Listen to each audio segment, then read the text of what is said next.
What if the difference between feeling completely burnt out and becoming absolutely unstoppable was only 240 seconds? 4 minutes. Not 4 weeks of therapy, not a month-long sabbatical, not a new productivity system that takes 3 hours to set up on a Sunday night. 240 seconds.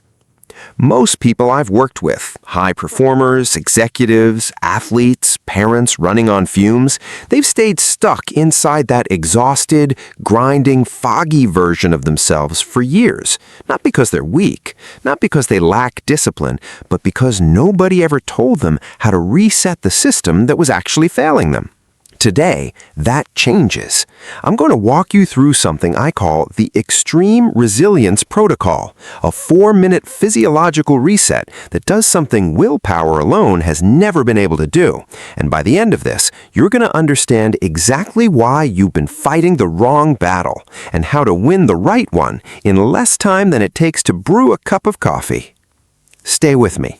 Every section of what follows builds on the last. If you leave early, you'll get half the picture, and half the picture is what got you here in the first place. There's a principle that runs through everything we do in this space. We take the breath so we can grow the life. That's not a motivational quote. That's a biological instruction. Because everything I'm going to show you today begins with a single deliberate breath, and that breath is going to become the most powerful performance tool you own. You didn't come here for inspiration. You came here because something is genuinely wrong, and you know it. The drag in your chest every morning, the afternoon crash that hits like a wall, the moment around 3 p.m. where your brain just stops cooperating, and no amount of coffee, no second wind, no just push through it talk is fixing the problem long term. Because the problem isn't your mindset. The problem is your biology, and we're going to fix that right now. The biochemical wall. Let me explain what's actually happening inside your body when burnout hits in 2026. You are living in the most cognitively demanding era in human history. Your nervous system was not built for the volume of micro-decisions, digital interruptions, social comparison triggers, and ambient noise you absorb before 9 a.m. And what that creates, physiologically, is a chronic cortisol surge that never fully dissipates. Cortisol is your primary stress hormone. In short bursts, it's brilliant. It sharpens focus, it mobilizes energy, it keeps you alive in a crisis. But here is what the productivity culture never tells you. When cortisol stays elevated for extended periods, and in 2026 for most people it does, it physically degrades your prefrontal cortex function. That's the part of your brain responsible for executive decision-making, impulse control, creative thinking, and long-term planning. The part that makes you good at your life. This is not a character flaw. This is chemistry. So when you're burnt out and you tell yourself, I just need more discipline, you are asking a physiologically depleted brain to generate willpower using the exact neural pathways that cortisol has already compromised. You're trying to dig yourself out of a hole with the same shovel that made the hole. And here's where it gets even more important to understand.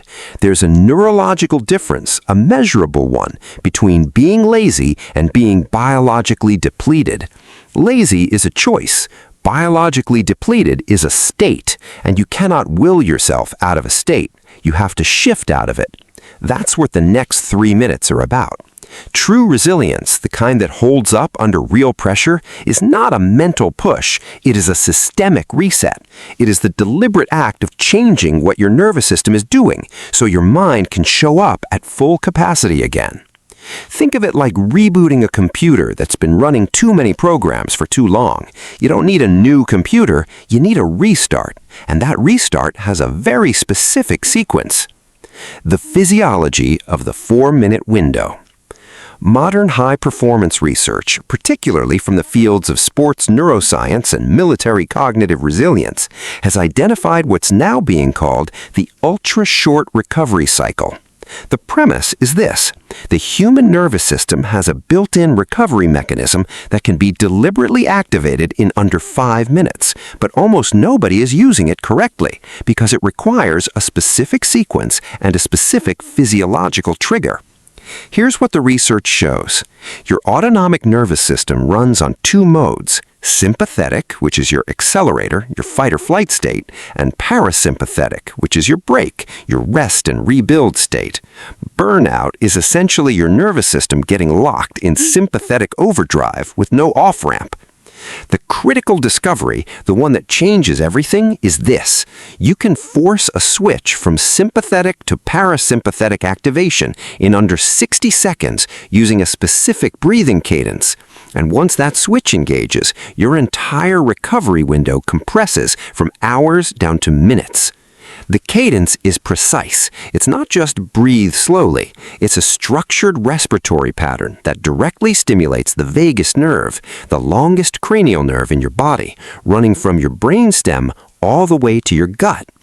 The vagus nerve is essentially the express highway between your brain and your body's stress response system.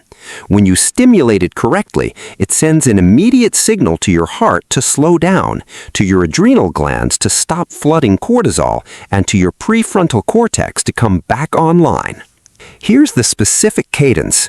4 counts in through the nose, 2 count hold, 6 counts out through the mouth. Slow, controlled, almost silent. The extended exhale is the critical variable most people miss. Your exhale is the only part of the breathing cycle directly controlled by your parasympathetic nervous system. The longer your exhale relative to your inhale, the stronger the calming signal you send to the brain. And here's the second piece of the physiology. During burnout, your brain accumulates something researchers call neural metabolic waste, primarily adenosine, the compound that creates the subjective feeling of heaviness and mental fog. Sleep clears this waste over hours through the glymphatic system, but focused rhythmic breathing combined with specific physical movement can flush a meaningful portion of this waste in under 5 minutes by dramatically increasing cerebral blood flow.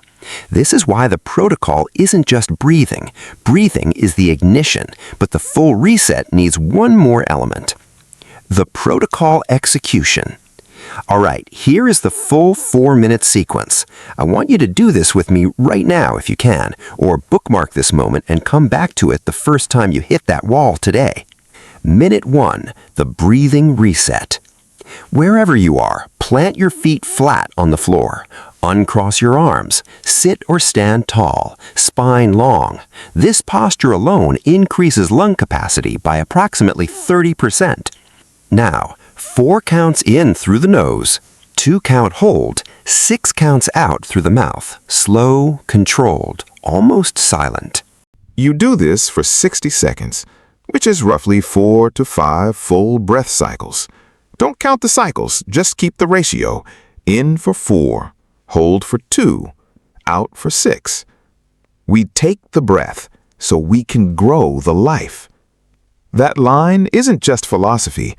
Right now, in this minute, it is a literal instruction about what your body is doing. You are actively taking the breath. You are preparing the nervous system to grow your capacity again.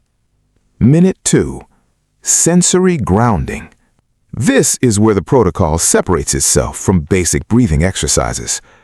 Burnout locks the mind in future-based anxiety, the endless cycling through everything that's unfinished, everything that could go wrong, the weight of tomorrow pressing down on right now.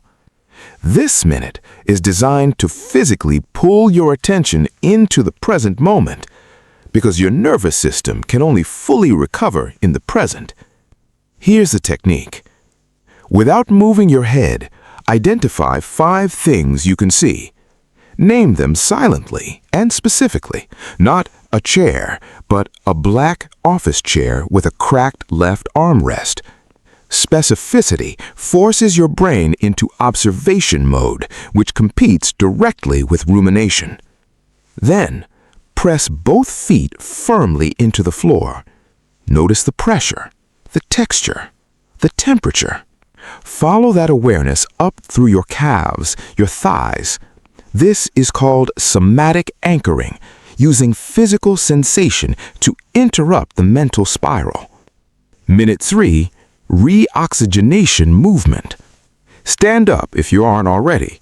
You're going to do 30 seconds of slow, controlled shoulder rolls backward, big circles, followed by 30 seconds of gentle forward neck rolls.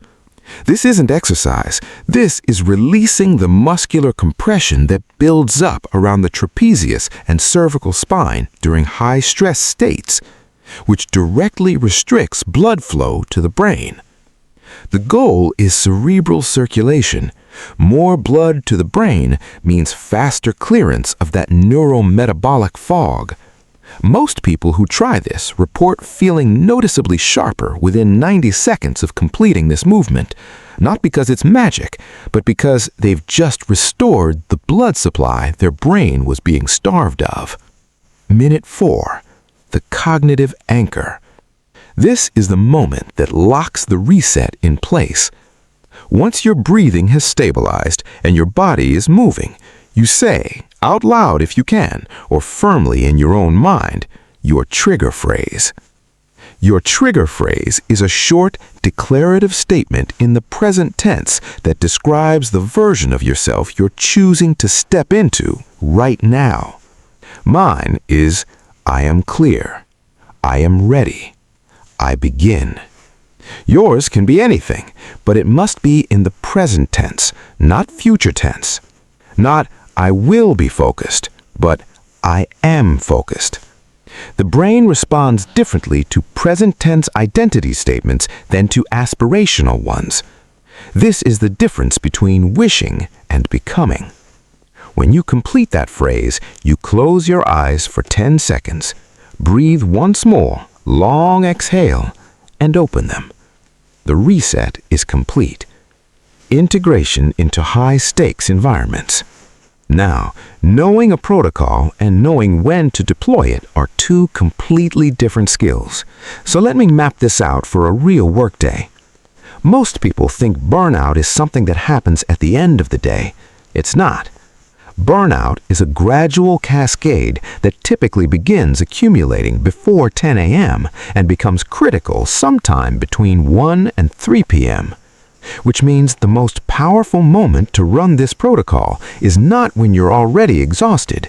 It's 2 hours before you'd normally crash. I call this the preemptive strike. If your crash typically hits at 2:30 p.m., you run the protocol at 12:30, before the wave, not after it, because resetting a nervous system that's already in full sympathetic overdrive takes significantly longer than resetting one that's showing early signs of strain. Think of it like a pressure valve. You release it at 40% pressure, easy. You try to release it at 95% pressure, dangerous and slow. 3 optimal deployment windows for a standard high-pressure workday. First window, morning before your first high cognitive task of the day. This primes your nervous system for focused output rather than reactive output. Second window, pre-lunch or directly after lunch. This resets the midday accumulation of cortisol before your prefrontal cortex starts to feel the drag. Third window, mid-afternoon, approximately 90 minutes before your workday ends. This ensures that your last 2 hours are your highest quality hours, not your most depleted. What about caffeine dependency? This protocol doesn't ask you to quit coffee, but here's what happens naturally. When your nervous system has a reliable reset mechanism, the compulsive reach for the third or fourth cup begins to disappear because you're no longer trying to chemically override a biological problem. You're fixing the biology at the source. The long-term resilience architecture. Here is the part that most conversations about resilience miss entirely. The 4-minute protocol is not just a recovery tool, it's a training stimulus. Every time you deliberately shift your nervous system from sympathetic overdrive to parasympathetic recovery, you are creating a neurological event. And neurological events that are repeated consistently, particularly ones tied to a trigger phrase, gradually alter the baseline of your stress response. In neuroscience, we talk about the concept of the set point. Your nervous system has a default level of arousal that it returns to after stress. For most people in 2026, that set point has crept dangerously high over years of chronic overstimulation, which means even on a calm day, they're already sitting closer to overwhelm than they realize. What repeated use of this protocol does is lower that set point, not through medication, not through avoidance, but through consistent, deliberate neurological training. After approximately 21 days of consistent practice, 3 times daily as I described, the research shows a measurable reduction in resting cortisol levels, an increase in heart rate variability, which is one of the strongest biomarkers of overall stress resilience, and a reported increase in what scientists call cognitive flexibility, your brain's ability to switch between tasks, absorb new information, and respond calmly under pressure. In plain language, you become harder to break. Not because life gets easier, but because your threshold gets higher. The same volume of stress that used to knock you sideways now registers as manageable. The same pressure that used to steal your clarity now sharpens it. This is what becoming relentless actually means. Not that you feel no pressure, not that you never get tired, but that you have a system, a biological system that rebuilds you faster than the world can wear you down. And here's what makes this connect to something much larger. In an economy that is increasingly volatile, where the rules change faster than most people can adapt, where the margin between those who thrive and those who just survive is getting thinner, your nervous system is your most valuable competitive asset. Not your strategy, not your network, not your productivity system, your nervous system. Because everything else, your decisions, your creativity, your ability to see clearly in chaos, flows downstream from the state of that system.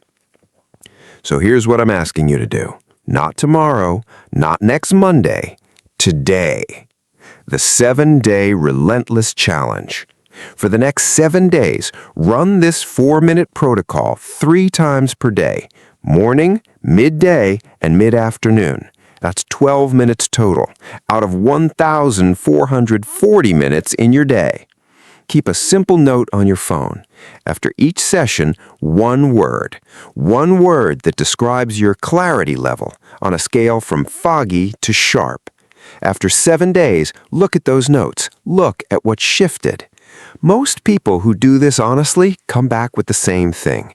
I didn't realize how low my baseline actually was until I experienced a different one. That's the moment everything changes. Because the goal here isn't a 4-minute protocol. The goal is what the protocol builds over time. A version of you that doesn't need perfect conditions to perform.